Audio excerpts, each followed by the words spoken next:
नमस्कार, आपण पाहत आहात बहुजन हिताय न्यूज, जनसामान्यांचा बुलंद आवाज।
कलावंत म्हातारा होईल, वृद्ध होईल, त्याच्याकडे काही नसतं, तो गाण्यात त्याच्यातच फिरत असतो आणि म्हणून त्याला काहीतरी भेटलं पाहिजे, सरकारी दरबार गेलं पाहिजे, आता काही सुविधा निघल्या तर ती माझ्या वतीने मी प्रयत्न करीन, आणण्याचा प्रयत्न चालूच आहे। त्याच्याकडे काही थोडंफार प्रमाणपत्र कमी असतील ते होऊन जाईल, पण खरंच ही बैठक चांगली आणि व्यवस्थित आहे, म्हणून कलावंताचं गुणगौरव करणं हे आपल्यासारख्याचं कर्तव्य आणि ते करताय तुम्ही, म्हणून तुमच्याकडे अभिनंदन।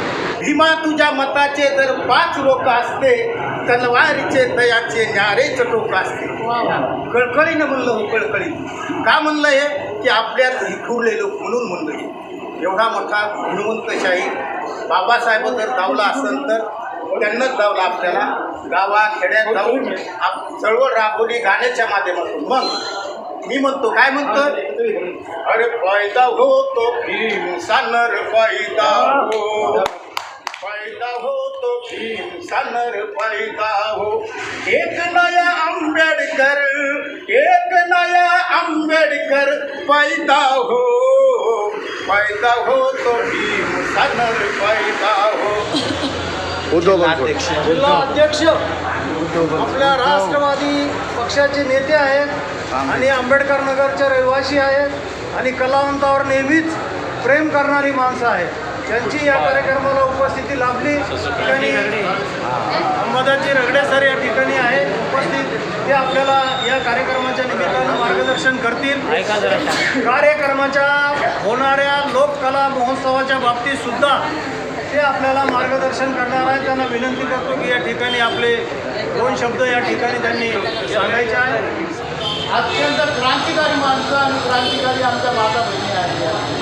तर बाबासाहेबांनी सांगितलं एक भाषण 100 भाषणापण एक गाणं, तर आज एका गाण्यावर बोलू लागलो तर मला आलं माझ्या दुसऱ्या पोरांना। तर अशाच बाबासाहेबांचे विचार आपल्याला पेरायचे, क्रांतिकारी विचार आणि सत्ता परिवर्तन करायची आणि आपल्या दुबळ्या पोराचे म्हणजे बळ कसं येईल हे आपल्याला बघायचं आहे, तरच आपली गरिबी आणि आपली प्रतिष्ठा वाढणार आहे। या ठिकाणी मला बोलण्याची संधी दिली त्याबद्दल मी आपला आभारी असून माझी समाप्त करतो। जय हिंद, जय भारत।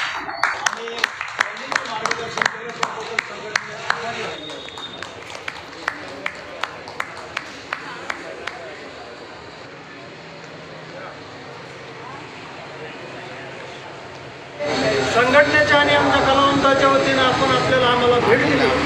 दादाही या ठिकाणी उपस्थित आहेत। तुमचं अधुरं काम आम्ही पूर्ण केलं आणि सर्व कलावंतांना आम्ही हे वाटलेलं आहे।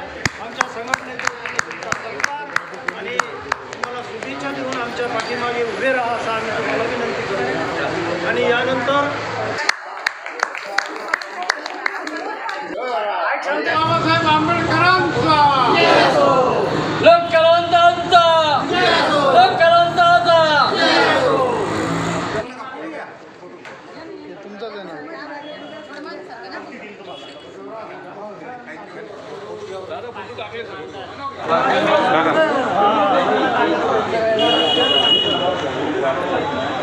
ओके। या संघटनेचे उपाध्यक्ष म्हणून यांची नियुक्ती झाली। ऑक्टोबरमध्ये आपला मेळा होणार आहे। सर्वांना सांगून ठेवतो की आपण आपल्या परीने तयारी करायची आणि मोठा मेळावा महाराष्ट्राच्या लेवलवर तो कार्यक्रम आपण रगडे सर, सचो खंडाळकर साहेब बसले अध्यक्ष आणि यांना सर्वांना विनंती करतो की सर्वांनी या गोष्टीची दखल घ्यावी आणि तारीख मिळत नाही. ससो दादाच्या प्रेमापोटी आपल्या कलावंताचे गुण गायला इथं आलेले आहेत. आत्ताच दिल्लीवरून ते आले. दिल्लीमध्ये फार मोठी मीटिंग करून भाषण झालं त्यांचं. मी त्यांना विनंती करेन की आमच्या कलावंताच्या दुर्दशेवर एक पुस्तक लिहा. ज्या तमाशामध्ये आमच्या कलावंत भगिनी अन्याय होतात, त्यांच्यावर अनेक अडचणी, गावाच्या बाहेर कुठंतरी थांबायचं, त्यांना त्यांची सगळं लटकती तलवार डोक्यावरती आहे. तुम्ही आतापर्यंत केलेलं कार्य, कोणत्या घटना, कोणत्या तारीख वाईट तुम्ही मला दिलं, त्याचं नक्कीच मी पुस्तक तयार. हां, तर या संघटनेच्या वतीने आपला सरकार आपण आम्हाला लाभले त्याबद्दल आम्ही विनंती करतो.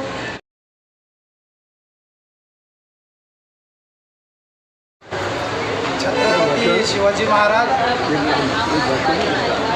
डॉक्टर बाबासाहेब आंबेडकर, राजर्षी शाहू महाराज, लोकशाहीर अण्णाभाऊ साठे, संत रोहिदास महाराज, माता रमाई, माता भीमाई, सर्व विभूतींना प्रथम अभिवादन करतो. आजच्या या कलावंताच्या कार्यक्रम प्रसंगी उपस्थित असलेले आयुष्यमान राठोड साहेब, आमचे ज्येष्ठ पत्रकार, विचारवंत ससो खांडाळकर साहेब आणि या कार्यक्रमाचे प्रमुख आयोजक आमचे अण्णा, सर्वचेच अण्णा, एकनाथ अण्णा त्रिभुवन, यांच्यासाठी प्रमुख टाळ्या झाल्या पाहिजे. एकनाथ अण्णा, आम्हाला सगळ्यांना सर्वांचा दुवा म्हणजे एकनाथ अण्णा आणि आमचे रगडे साहेब आणि जामगावकर साहेब, संपूर्ण विचारमंच व या ठिकाणी उपस्थित असलेल्या माझ्या रमाई भीमाईच्या दिलदार लेखींनो व खरोखर कलावंतांनी या ठिकाणी ज्यावेळेस या ठिकाणी त्यांचं गाणं गायलं आणि त्यांचा विचार त्या गाण्यातून त्यावेळेस त्यांनी या ठिकाणी मांडलं, त्यावेळेस अक्षरशः अंगावर असे शहारे उभारले वाचून राहत. आजही या देशामध्ये जो शाहू फुले आंबेडकरांनी जो विचार दिलेला आहे तो कुठंतरी दाबण्याचं काम हे वेळोवेळी मनुवादी करत. मग ते सरकारच्या माध्यमातून असेल, धनाढ्य पद्धतीच्या त्यांच्या या ठिकाणी मालकाच्या पद्धतीनं असेल, तर या ठिकाणी आपल्याला दाबण्याचं काम करतात. आणि हा एकच शक्ती आहे आपल्याकडं, ही एकच विचार आहे शाहू फुले आंबेडकरांचं की जे आपल्याला या भविष्यामध्ये तारणार. विविध आपण बघतो, फेसबुक असेल, व्हॉट्सअप असेल, अनेक असे मीडिया असेल, यावर बंधनं आणण्याचे काम या ठिकाणी मनवादी विचारसरणीनं केलेले आहे. आणि म्हणून तुम्ही कलावंताच या ठिकाणी खेड्या गावामध्ये, गाव झोपडीमध्ये जाऊन तुम्ही हा विचार देऊ शकता आणि तुम्ही हे सांगू शकता की खरा विचार करा. डॉक्टर बाबासाहेब आंबेडकर यांनी राजर्षी शाहू महाराजांचं घटनेचं या ठिकाणी वाक्य घेतलं आणि आरक्षण आपल्याला दिलं. रयतेचं राज्य शिवाजी महाराजांनी सांगितलं. ते रयतेचं राज्य कसं असावं हे लोकशाही म्हणून भारतीय राज्यघटनेमध्ये आपल्याला दिलं. आणि म्हणून रगडेदारांनी जे सांगितलं की 2014 पासून आपलं दमन चालू आहे, तर हे दमन जे तर रयता, हे रयत म्हणजे आपण सर्वजण लोकशाहीमध्ये हे या ठिकाणी दमन आणून पाडू शकतो. आपले साखळदंड आपण तोडू शकतो आणि आपलं राज्य, आपल्या विचाराचं राज्य, शाहू फुले आंबेडकरांच्या विचाराचं राज्य आपण निर्माण करू शकतो. आणि हे फार मोठी जबाबदारी कलावंत तुमच्यावर आहे. आणि आज आपण या ठिकाणी बघत असू की आपण या ठिकाणी छोटेखानी कार्यक्रमामध्ये बसलेलो असताना सुद्धा आपल्याला या ठिकाणी सभागृह नाही, पत्रकारांसाठी मराठी पत्रकार भवन दिलेले, या ठिकाणी अंध अपंगासाठी योजना चालू आहे, सर्वांसाठी योजना चालू आहे. पण कलावंत जिथं खरोखर विचार पेरतात त्यांच्यासाठी सभागृह अख्ख्या जिल्ह्यात कुठं नाही. आणि कलावंताचं कुठंतरी सभागृह असावं म्हणून आपण एक नवीन अशी सामाजिक न्याय विभागाकडून मागणी केली. आणि खरा विचार, खरा देश जर राजकारणामुळे उभा असेल तर तो विचारामुळे उभा आहे. आणि विचार तुम्ही जे पसरवत आहात तर त्यांना माझा तुम्हाला सलाम आहे. आणि तुमच्या येणाऱ्या प्रत्येक या ठिकाणी अडीअडचणीमध्ये किंवा तुमच्या मोलाचं या ठिकाणी तुमच्या कसल्याही मदत लागेल तर मी खारीचा वाटा उचलेल असं मी या ठिकाणी तुम्हाला वचन देतो आणि थांबतो. जय भीम जय भीम. मांडले का कलावंताचं कोणीच नाही. जो कलावंत फुटपाथवर बसतो, आपले विचार मांडतो, ससोदादासारखे महान माणसं, रगडे सरांसारखे, पी.एच. चव्हाणसारखे माणसं आपण फुटपाथवर बसतो. अहो, आमच्या प्रेमापोटी तुम्ही किती त्यागता, तुमचे किती मूळ पाणी प्यायचं आम्ही. आता दादानी सांगितलं का आपल्याला एखादं सभागृह तरी पाहिजे आणि म्हणून मी त्यांना विनंती करतो की ते राष्ट्रवादी काँग्रेसचे सन्मान्य अध्यक्ष सत्तेवर आल्यावर द्या. सत्तेवर आल्यावर तुम्ही आमच्यासाठी औरंगाबादला एक कलावंत सभागृह द्या अशी विनंती करतो. तुमचा संघटनेच्या वतीने सत्कार करतो. एवढ्याच्या ठिकाणी तुमचा सत्कार करून आम्ही थांबतो. यानंतर मी आजच्या बैठकीचे नियोजन काय होतं?